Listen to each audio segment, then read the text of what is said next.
Hey everybody, welcome to this week's podcast. There's no special announcements or anything like that, so I'm just going to jump right into the posts. Terra Onion has recently released a firmware update for the Mode optical drive emulator that allows for save game files to be backed up and restored for the Sega Saturn. And there's actually two ways that you could go about doing it.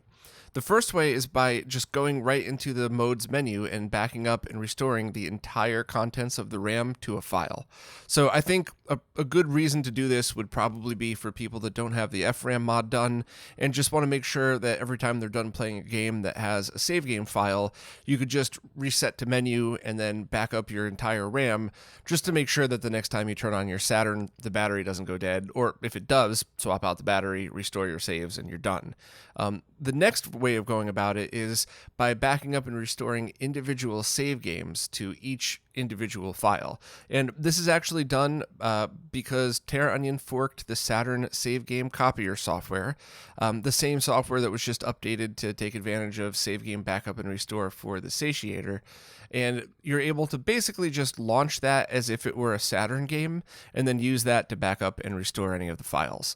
So that's obviously a good thing if you specifically want to back up one game that's important to you, or you want to transfer from console to console or to emulation or whatever else that you want to do. Also, they've just announced and shown pictures of their adapter that allows you to install the Mode into a PlayStation 1. And it's essentially the same exact installation as an X-Station. So as I said when I talked about these devices in the past, it's my recommendation that you let your wallet decide which one you get. So if you had planned on using some kind of hard drive and SATA solution, whether it's an SSD or spinning hard drive, if you planned on getting one of those and loading up the entire PlayStation ROM library on it, it's probably cheaper overall to get yourself a Mode and that versus getting the X-Station and a 1 terabyte or higher, I guess, micro SD card. However, if you're the type that just says, hey, I'm going to put my 10 favorite games on and then just copy games as needed, it's far cheaper to get an X-Station and a 64 gigabyte micro SD card and just kind of go from there. So they're both good devices. I think they perform pretty similarly. At least I haven't gone through extensive testing, but they both seem like solid devices. Although, of course, I haven't tested one on the PlayStation yet. Just as a whole, they both seem like good devices, and I don't think there would be a wrong choice. I just think it really is whatever fits people's setup the best. So, it's always kind of interesting to see when product pricing comes out, because there isn't just the fanboy wars and stuff like that. There are those people that usually who will never admit it, but think that because something's more expensive, it's better. And in this case, that's 100% relative. Are you using a 1 terabyte micro SD or a 1 terabyte SSD? Then one certainly would feel better to you, or at least better to your wallet. But either way, awesome products altogether. And I'm really happy that people are taking time to implement features like save game backup restore into these things.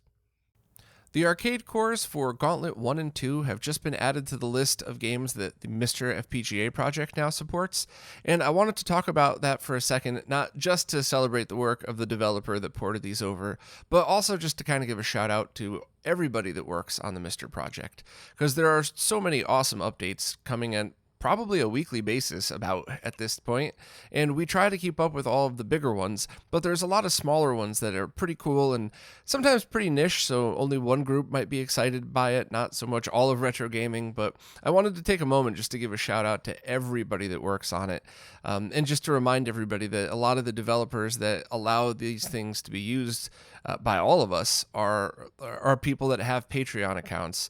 And I know there's always mixed feelings about that, but I have never wavered on my very strong opinion that if you're a fan of somebody's work, and you have the ability to throw $1 or so a month, then that's nothing but positivity right there. I still can't believe that some people disagree about that, but hey, not everybody can agree on everything. But any retro gaming fans would probably agree that having these things available to us are all really awesome, and there are some amazing people working on some pretty incredible cores coming up. We'll try to cover the bigger ones every time they hit, but the little ones are important too, and sometimes these are stepping stones for other things. So while I did absolutely love playing Gauntlet in the arcades as a little kid, I never got very far, both because I was a little kid and because, a lot of these were just quarter eaters. But I do distinctly remember playing this game in the arcade as a kid and enjoying it. So to see them both pop up on MiSTer definitely put a smile on my face and made me want to write a post about it, as well as give a shout out to everybody involved in the project here. So thank you to everybody that works on the MiSTer team. And we'll try our best to keep up with all the bigger announcements. And anybody that wants to be up to date on everything, I definitely suggest checking out some of the Patreon accounts of some of the developers, because they usually post on a pretty regular basis, and you get to be kept in the loop, like in real time, of the things that are going on. I've been getting a ton of questions lately about the upcoming OSSC Pro, and when Marcus posted a picture of the latest prototype hardware, I figured now is probably a good time for a follow-up post, just to kind of keep everybody in the loop of its status. Just a reminder, if anybody wants any by-the-minute update information, you could check out the Shmups thread, but if there's a big update, we'll always post about it. So if you hear nothing, that means that there's no major thing to talk about. It does seem like all of the features that Marcus had planned on adding will be available. It just might not be available right on launch date, which anybody that remembers how the original open source scan converter was released, there was some anticipation of upcoming features, which were all implemented, but the amount of features that Marcus added afterwards that no one really thought was possible is just overwhelmingly awesome. So I'm pretty confident that at some point, anybody with a little patience could just wait, and the features needed that were within means of the hardware could probably be implemented. About any other updates, though, I think the most important thing I have to get across is curbing your expectations for what this device is, and it's very much a pro option. It's not a replacement for the OSSC. It's not a cheap beginner tool. It's going to be something that either people who want, or depending on your setup, need to do specific things, but it's not going to be a cheap device. And in fact, the price estimate is going to be between $350 and $550 for the final cost, which depends on so many different factors, which is why I never really talked about it before. I never wanted to make a post that says, OSSC Pro announced at between $350 and $550, because that's unfair to everybody. I mean, the hardware itself is incredibly expensive. Plus, in order to make something like this is really expensive. So to get everything figured out, I think they're going to have to do a lot more work to kind of plan exactly how many are going to be available. So I would just call the price expensive for now, not put a number on it, and just expect it to be on the higher side. And, hopefully they'll be able to get it down a little bit lower. As far as a release date, it's still planned sometime in 2021.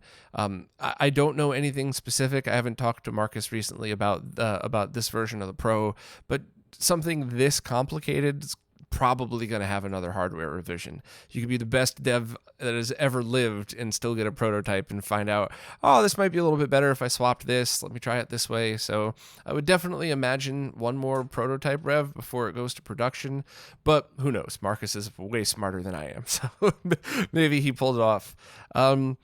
Also, composite and S-video supposedly will be handled one of two ways, or both.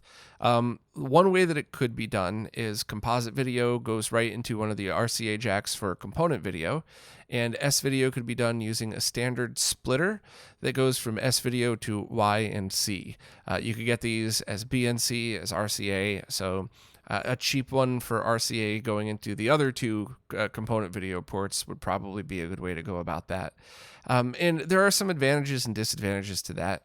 The other way is how it was originally announced, by selling an add-on daughter board for it that plugs into the side.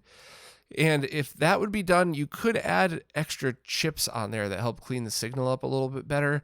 It would obviously be more expensive than free, already built right into the software. So I don't know if Marcus is 100% yet on which way it could be done, but either way is cool in my opinion, and I think both is probably, if possible, probably the best. That way everybody has the choice. As everything else, as far as I know, it has been the same since the original announcement. I have that post linked here if you want to check out the one that Smoke Monster wrote when it was first released. The only other thing to mention is there are prototype boards out there now that attach on to different devices, such as the DE10 Nano, the same device as the MiSTer, for people that want to test some of these features. I actually have one. We have the parts ordered. It's just that we got to wait for the parts to come in and then assemble them and everything. But I think it would be interesting to see how this thing performs and some of the features, but I don't think it's something that people should run out and make themselves. I think it's just my opinion. I could be wrong, and depending on your use case, you could think of it differently. But I think this is really for developers that wanted to work on it to start getting used to the software, as well as testers just to get ready and say, hey, I tried my normal 20 things that I always try. Here's my results, and just start giving feedback before the final prototypes. So you'll definitely see pictures of those out there floating around. I just wanted to make sure to curb expectations. That's not something that I would recommend people just go out and do and buy a DE10 Nano for. I think in almost all cases, I would just wait for the final version and pick that up when it's ready. So, and also it's even pretty expensive to make those add-on boards too, because you need a bunch of parts for it that are all quite pricey. So even just the add-on board to the DE10 is probably in cost more expensive than just the OSSC. So I just wanted to make sure to to explain the price a little bit more, because I think when some people saw it, they just kind of didn't understand what they were getting and were just a little put off by the price.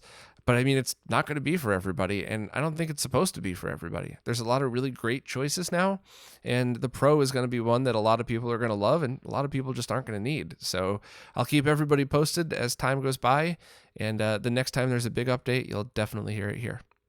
The website Retro Daily has just opened pre-orders on protective plastic cases that fit Genesis, Famicom, or MSX cartridges, and the price is $15 for a 10-pack. Shipping is $9 per pack, though. So if you're getting 10, the total price is $24, which seems like a pretty darn good deal to me. But what if you have a big collection that you want to make sure stays out of the dust? Then, what are you spending $90 just on shipping? So I think that's some collectors were a little annoyed at that. But hopefully the store that's doing them will figure out a way to bundle shipping and keep costs down. But either way, if you have a large collection and you want to keep them safe from dust and all that other stuff, it seems to be a decent option.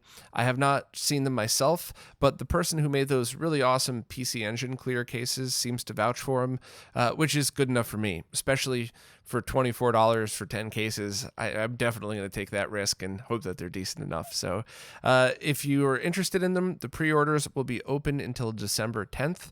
And I would definitely, if you were looking to buy a large amount of them, email the store and see. Maybe there's something they could do, even if it's just you get a couple people sort of in your neighborhood to all chip in and order one big box from them, and then somebody takes the time to divvy them out. There's got to be some way to get shipping down for larger orders. At least I think. Shipping prices are insane lately, so who knows? Maybe this is the best that really can be done. But either way, they look neat. So if you have either Genesis, Famicom, or MSX loose cartridges that you want to protect, take a look at the post. Production versions of the HyperFlash 32 ROM cart are now starting to ship, and I was able to get one for review, and I really loved it. So the short overview, please watch the full review if you want the details, but the short overview is this is a Virtual Boy ROM cart that sets up just as easily as every EverDrive. Format your microSD FAT32, dump a zip file on it, add your ROMs, and you're done. However, you select your game using the e-ink screen and the capacitive touch buttons. And while normally capacitive touch buttons drive me kind of crazy, I actually think it's the perfect fit for this ROM cart because the buttons react about as fast as the screen.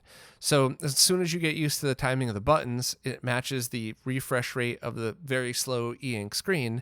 And then navigation, while not speedy, is pretty reasonable. Also, the Virtual Boy's full library of games and homebrew don't amount to that much, so scrolling through every single game in a device like this doesn't take too long. I don't know if I would like it for Genesis or Super Nintendo because you're sorting through hundreds and hundreds of games, but I found it totally tolerable for the Virtual Boy. Once you select your game, it takes between 30 seconds and 2 minutes to load depending on the size of the game. Most are under a minute. And then after it's done loading, the ROM cart becomes the game that you've loaded. So there's some community-made fan art as their thumbnails, if you will, that stays on the cart even after it's not powered. And hopefully I was pretty clear about that in the video. You got to plug USB power into it to select and load your game, and then that's it. And you unplug it. You don't need power to use it. You just treat it like a Virtual Boy game at that point. It does keep your save game files. It is compatible with Hyperfighting, and you don't need any PC software to run it. Thunderstruck did a great GUI for it if you want to use that to add ROMs and change artwork. But I do love the fact that all that's needed is extracting a zip file, which is really good for longevity. That means you don't have to worry 20 years from now, if you still want to play your Virtual Boy, you don't have to worry that the software is compatible with whatever OS you're using. You just, as long as you have access to a micro SD card, you could, set this up again. So overall, I really loved it. I guess it feels weird that I have to be clear about this these days, but I paid full price for mine. There are no kickbacks. I really did love it as much as I talked about. I think a lot of people saw the video and thought, oh, that's a lot of work just to play my games. I don't want to deal with any of that. And that's a totally fair opinion. There's nothing wrong with that. I just think in this particular scenario, not a lot of ROMs to go through. It's already a unique and kind of a niche, I don't even know what you would call it, console, group of people working on it. It's just really a niche item, and having a unique and different experience for it, I really felt was just awesome. And I'm really glad I purchased it. So if you want to buy yours, check out Kevin's website. I think at least at this time, he's still doing orders manually. So you got to email him. He adds you to a list and then, keeps you in the loop of when payments required, when they're shipping, etc. It's not the most efficient way to do it, but he's really good at keeping track of this stuff. And he's got a history of doing pre-orders and things this way, a lot of which I've talked about here on the podcast. So it's certainly, in my opinion, seems like a safe bet. And the first round are already shipping. So it's already a product that exists. So if you're looking to get in on round 2, I believe you could just email him and you'd be added to the list. And I do really think that if you own a Virtual Boy, you should at least check out the video and see if it's for you, because I like it. Dan Mons just posted a write-up summarizing a lot of research he's been doing regarding the NES color palette, which is something I've talked about in the past and can get pretty confusing. So I'll give a general overview right here. Dan was nice enough to write, I guess I would say a medium write-up for the website. So it's detailed, but it's not super nerdy. I feel like most people that listen to the podcast could probably follow it. And then for any nerds that want to dig deep, you can go right to stickfreaks.com and check out the full in-depth post and details. But this all comes down to the way the original NES and some consoles like the Atari 2600 and a few others generate their color.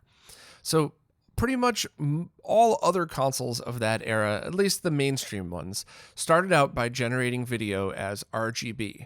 So all of the colors were already defined right from day one. And then to get those other signals, that goes into a chip that mixes the colors together in the brightness information, and that's how you get S-video. And that same chip would also mix all of it together to get composite video, and then there's usually another box on there for RF for consoles that supported that as well. Well, consoles like the NES and the Atari 2600 didn't do that at all. They generated their colors directly in the composite video domain, which left the interpretation of the color up to the device that you were using. So that means that if you were using a Sony TV that was brand new, you would be having a slightly different experience than somebody with a totally different brand TV that was, let's say, much older or something like that. And by the time we got to scalers on flat panels and calibrated PVMs for gaming use and all of that stuff, people started noticing that the colors were way different.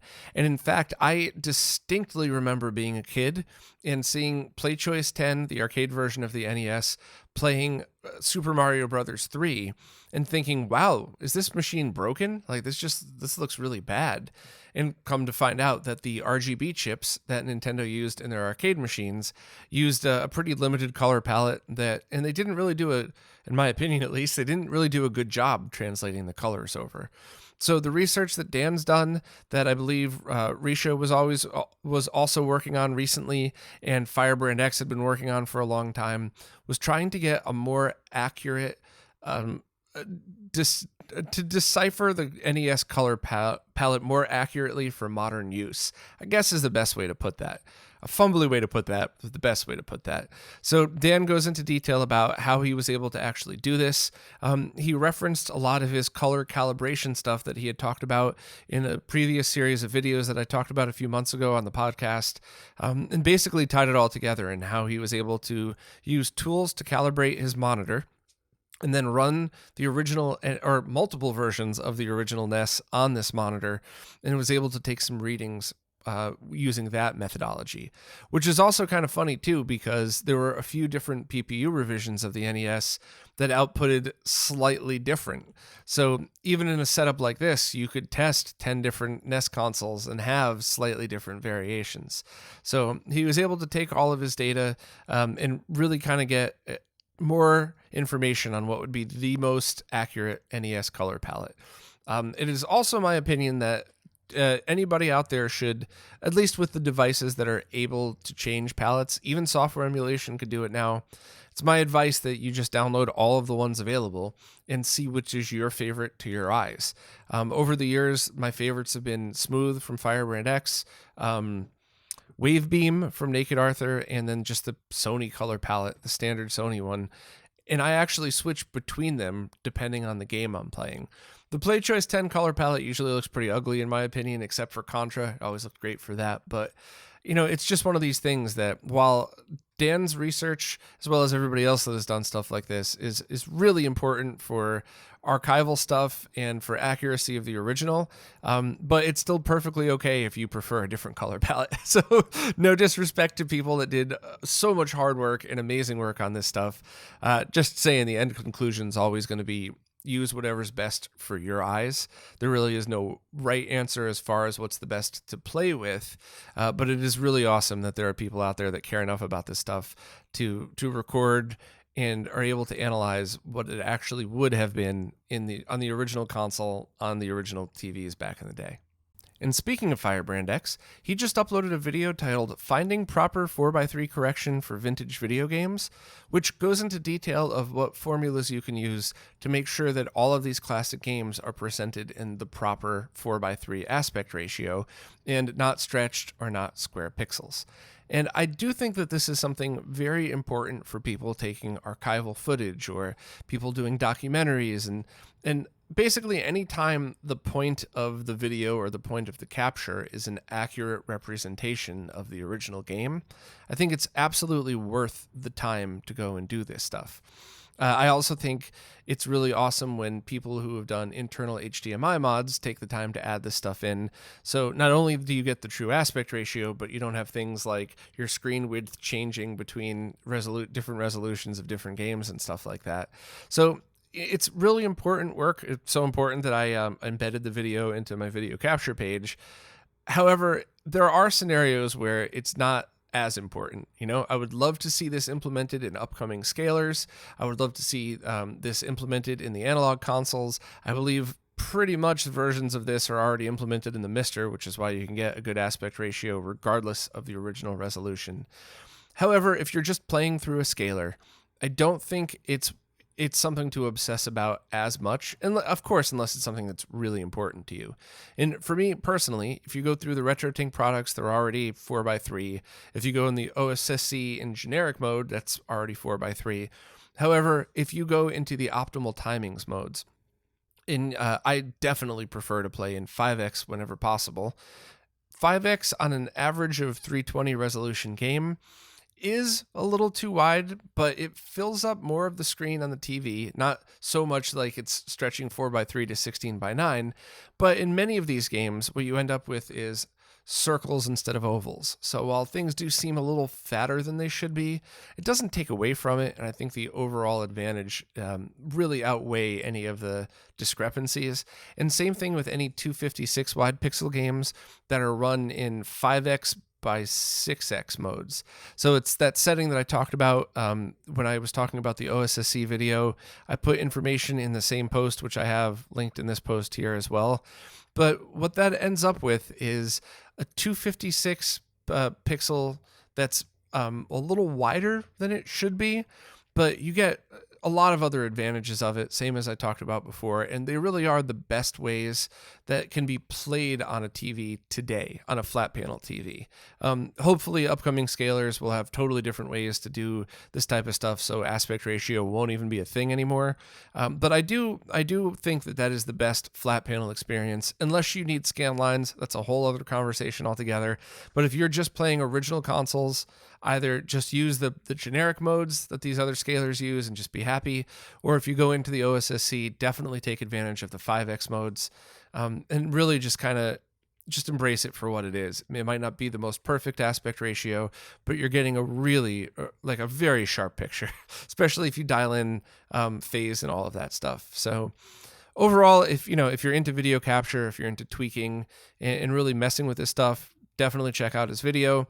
If not, if you just want to play the game and go from there, then stick with your generic modes, and there's nothing to worry about. You're not doing anything wrong, unless you stretch a 4x3 game to 16:9.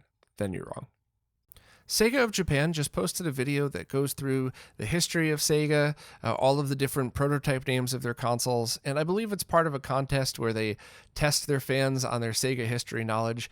However, by far the coolest thing about this video was showing off a prototype of the Venus, which was the project working name for the Nomad. And I think it looks great. It looks kind of like a 6-button Game Gear, but a little better, with kind of an odd color scheme to it. I'm sure, knowing Sega, they would have had 4 different colors out of it.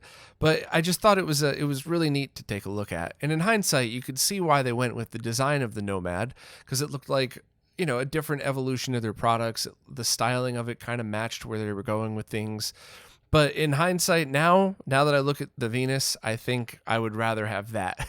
So who knows? Maybe there are some developers and designers out there that'll be able to look at the picture and kind of figure out a way to make their own 3D printable Venus case for you to transplant a Game Gear or a Nomad into, or something like that. Or heck, even just build it for use with FPGA devices. I think plugging a DE10 Nano into a Venus would be freaking awesome. So anybody out there with the ability to do that, go for it. Do not go by my picture. That is a badly photoshopped picture of a screenshot of the video where I tried to Photoshop out the guy's hands. But it's really neat. It's a cool piece of history. If you're watching video on video now, I will show the only footage they showed of it, which is only like 10 seconds. There's barely any footage of it.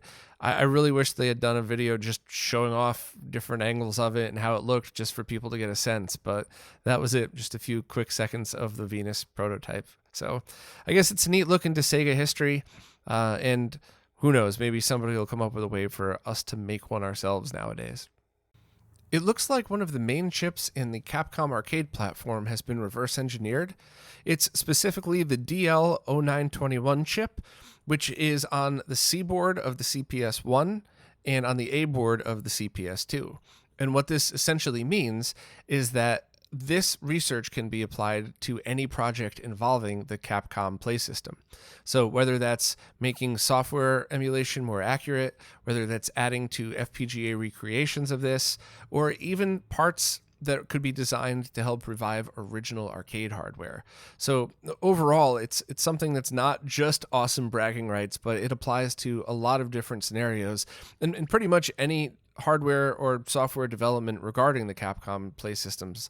So it's very cool to see. I'm always so appreciative of people that work on stuff like this. I believe the main work on this project was done by Loïc Petit, which I'm so sorry for my terrible pronunciation of your name. For whatever reason, French is very hard for me to pronounce. My apologies. As well as a bunch of other awesome people from the scene that have been contributing to this stuff for a long period of time. So if you're a developer looking to do anything with the Capcom Play System, please check out both the info on that specific chip as well as the entire project right on GitHub or GitLab, I believe.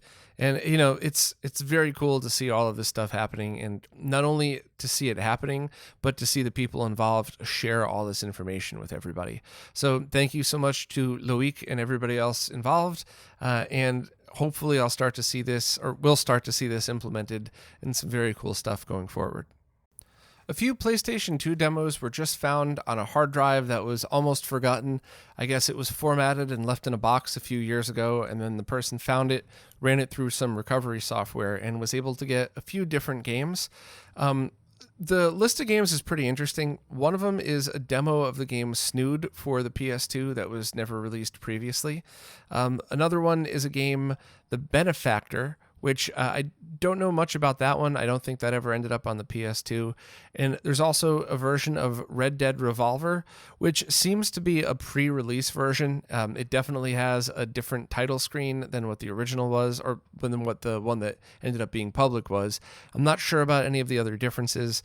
And the game Future Tactics: The Uprising, the original version of that game was actually called Pillage, and it was supposedly in production for quite a long time, and then eventually got picked up by a different studio, renamed, and then released globally. And I don't know the differences between the original version and the one that the public saw, but if you're interested in all that, all four of those are out there for you to check out. I used software emulation to just grab the title screens off of each of the released ISOs. And the same person also released a version of Superman 2000, which is essentially Superman 64, but for the PlayStation. I'm not sure the differences between the one that was just released and the one that was released 2 years ago. I had already covered that. I think footage of it was shown 2 years ago, and it took a little while then for the person who found it to release it to the public for whatever reason. But I guess this is a more updated version. I think the history of the game is kind of neat, but it never seemed like a game I would enjoy playing, so I'm not really sure. But if you're interested in any of these, check out all 5 of these links. I linked to the original posts as well, but it doesn't really add any background info on any of it other than, I believe, where the games were purchased. But certainly nothing on the development, nothing on the differences between them. So I guess if we're curious about that, it'll be up to us to figure it out. Before I go, I just wanted to address some rumors I'd been hearing about the MakeMHz Xbox HDMI project. I'd heard some pretty wild rumors going around, and I'd also heard some very level-headed concerns from people that I know and I talk to on a regular basis. So I figured I would just let everybody know just for peace of mind. Also, I don't have any affiliation with the developer. I haven't talked to them since the review was up, and I don't have any pre-existing relationship, which doesn't mean anything. It doesn't mean good or bad. I'm just saying, like, this isn't a buddy that I could just text and ask what's up. I have as much access to them as you do.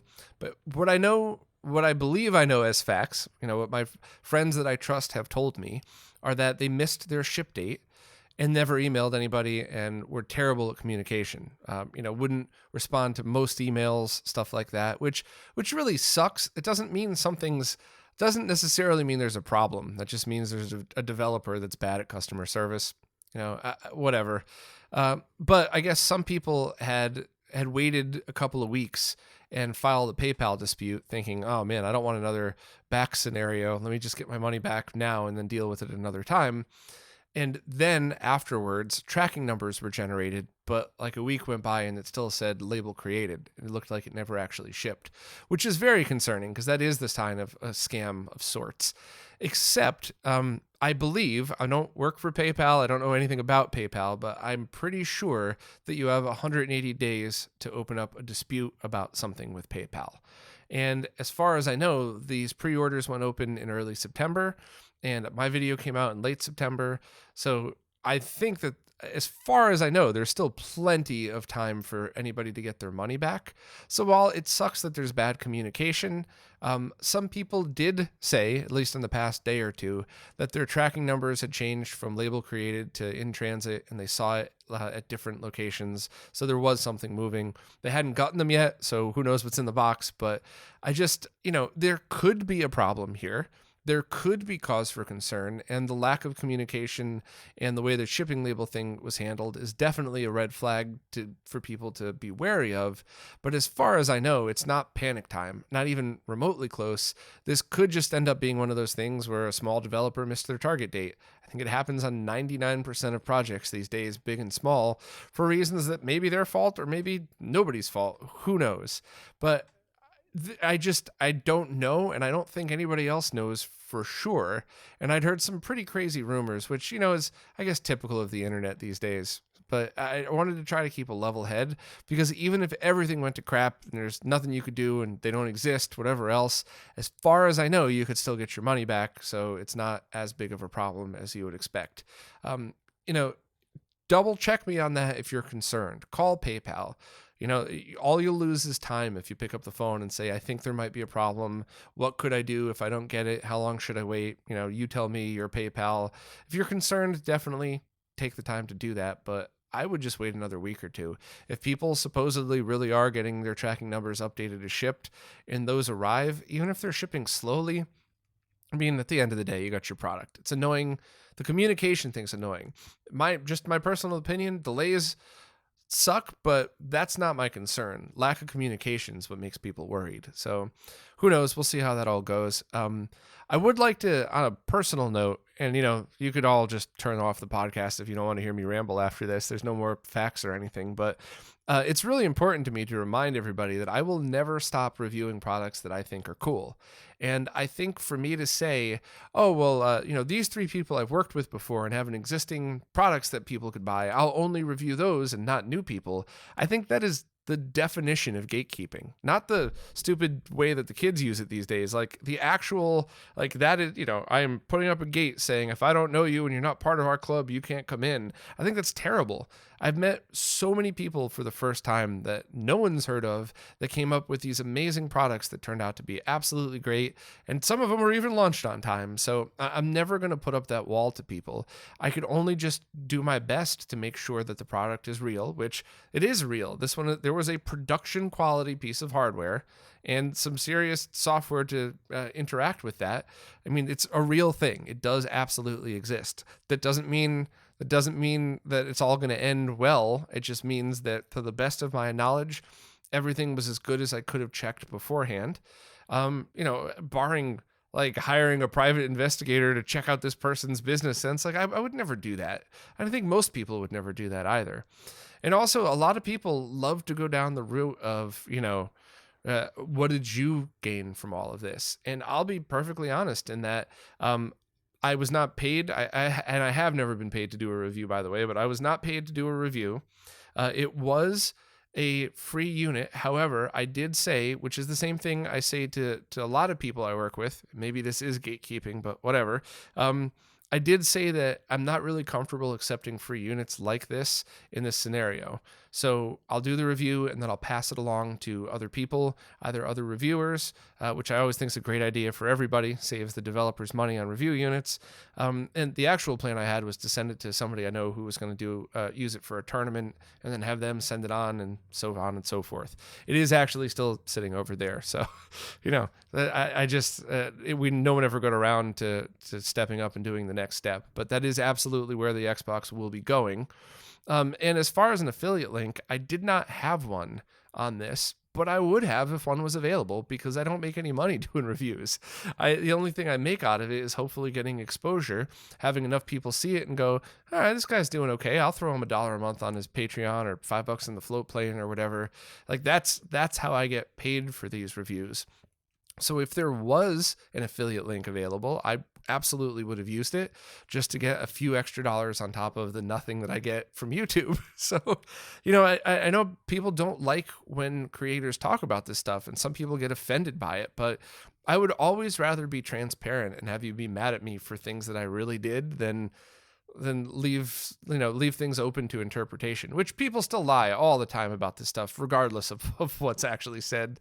So I could just do my best to give you the info as well as I know it. But to summarize everything, there are signs of concern, but it's not even close to too late yet. So I would recommend just keeping posted, and I'll try to update within a week or two. I'm never going to stop reviewing products I like. And I'm going to try my best to have as much responsibility for this as possible. And if there does turn out to be an actual serious issue, I'll take down the video, I'll update the post on the website with a warning, and I'll put out a new video saying, here's what you do to get your money back. But I will not do that until proof has been shown that there is a serious issue, until it comes closer to the time period where you can't get your money back. I feel like that's as reasonable a way as I could handle this as possible. I always listen to level-headed comments, though, so if you think I got any of this wrong, I will absolutely listen. Just remember, though, that I might not agree with you. I will listen, but it doesn't mean I'll immediately change my opinion.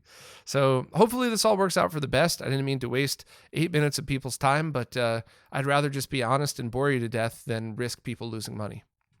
Well, that's it for this time. As always, thanks so much to everybody that watches, listens, plays nicely in the comments, and especially everybody that supports on platforms like Floatplane and Patreon, because it's all of you that is keeping all of these things alive. So thank you all so much, and I'll see you next week.